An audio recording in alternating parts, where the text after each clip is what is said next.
Welcome back. इस video के अंदर हम बात करेंगे ऐप बार और टूल बार कंपोनेंट के बारे में। हम देखेंगे कि हम इनको यूज करके नेविगेशन बार किस तरीके से जो बना सकते हैं MUI के अंदर।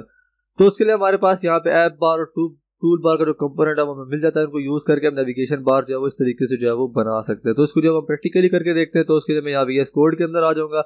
मैं यहाँ पे एक न्यू फाइल बना लेता हूँ MUI navbar.jxx के नाम से, क्योंकि इस वीडियो के अंदर जो है वो हम नेविगेशन बार जो है वो बनाएंगे। फिर मैं यहाँ पे स्निपेट ऐड कर लूंगा RFC करके, तो मेरे पास यहाँ पे MUI navbar का जो स्निपेट है वो यहाँ पे जो है वो ऐड हो जाएगा।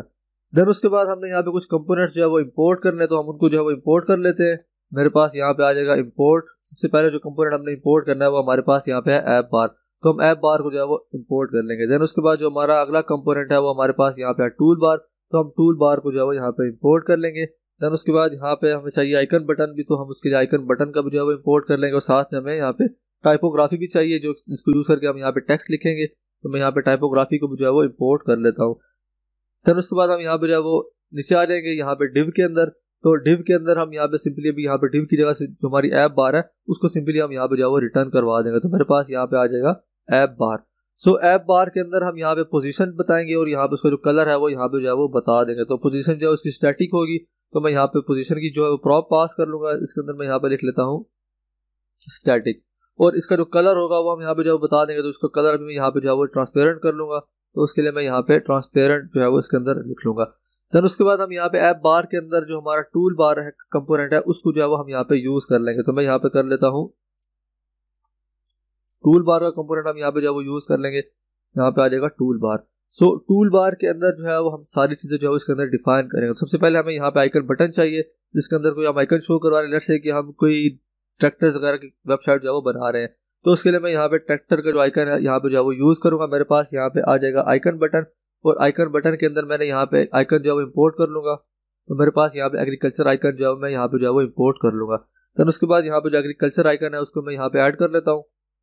मेरे पास यहाँ पे आ जाएगा एग्रीकल्चर आइकन। देन फिर यहाँ पे जो आइकन बटन है इसके ऊपर हम साइज वगैरह जो है वो डिफाइन कर लेते हैं। मेरे पास यहाँ पे सबसे पहले जो प्रॉप आ जाएगी वो आ जाएगी साइज की, तो साइज इसका मैं यहाँ पे कर लूंगा लार्ज।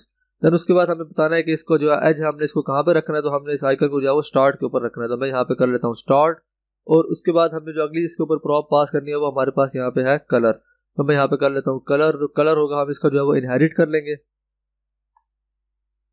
और यहाँ पे एक्सेसिबिलिटी के लिए हम इसके ऊपर जो है वो आरिया लेबल भी जो है वो पास कर लेते हैं। तो मेरे पास यहाँ पे आ जाएगा आरिया लेबल। तो आरिया लेबल के अंदर मतलब जो हमारा एक्सेसिबिलिटी के लिए होगा हम इसके ऊपर जो है वो पास कर लेंगे। आरिया लेबल के अंदर मैं यहाँ पे कर लेता हूँ लोगो। देन उसके बाद हमारे पास यहाँ पे इसके बाद कुछ टेक्स्ट भी शो होगा, तो उसके लिए मैं यहाँ पे टाइपोग्राफी का जो कंपोनेंट है उसको यहाँ पे यूज कर लूंगा। मेरे पास यहाँ पे आ जाएगा टाइपोग्राफी। तो टाइपोग्राफी के अंदर मैं यहाँ पे लिख लेता हूँ ट्रैक्टर, में यहाँ पे जो है वो लिख लूंगा। और इसका जो कंपोनेंट होगा हमें यहाँ पे ये डिव चाहिए, तो उसके लिए मैं यहाँ पे कर लेता हूँ कंपोनेंट, और कंपोनेंट के अंदर मैं यहाँ पे जो इसकी वैल्यू होगी मैं यहाँ पे कर लेता हूँ डिव। तो इसका जो वेरिएंट होगा वो हमने यहाँ पे H6 रखना है। हमें यहाँ पे एक हेडिंग की फॉर्म में चाहिए, तो मैं यहाँ पे कर लेता हूँ H6। और उसके बाद यहाँ पे जो है वो हमने इसको जो है वो फ्लेक्स ग्रो भी जो है वो करवाना है, तो उसके लिए मैं यहाँ पे कर लेता हूँ S6। और उसके बाद यहाँ पे फ्लेक्स ग्रो की जो प्रॉपर्टी है वो मैं यहाँ पे कर लूंगा 1।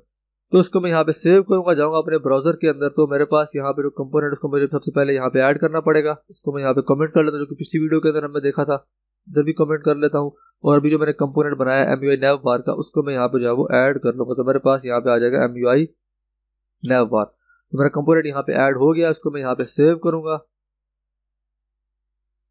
और जाऊंगा ब्राउजर के अंदर। तो मेरे पास यहाँ पे जो ऐप बार है वो मुझे यहाँ पे जो है वो शो हो जाए। अभी यहाँ पे पैडिंग हमने दी हुई है मैंने app.js के अंदर, app.css के अंदर सॉरी। तो मैं यहाँ पे जो पैडिंग है इसको यहाँ से जो है कमेंट कर लूंगा। तो मेरे पास यहाँ पे जो ये होगी ये बिल्कुल टॉप के ऊपर जो है वो चली जाएगी। इसको मैं यहाँ पे रीलोड कर लेता हूँ। तो मेरे पास यहाँ पे जो नैव बार थी वो बिल्कुल टॉप के ऊपर जो है वो चली गई है। उसके बाद हमने इसके ऊपर जो है वो लिंक्स वगैरह अगर ऐड करना है, तो उसके लिए हम यहाँ पे स्टैक कंपोनेंट का जो है वो यूज करके लिंक्स वगैरह भी इसके अंदर जो है वो ऐड कर सकते हैं।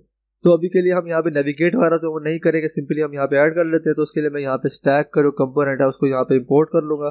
मेरे पास यहाँ पे आ जाएगा स्टैक,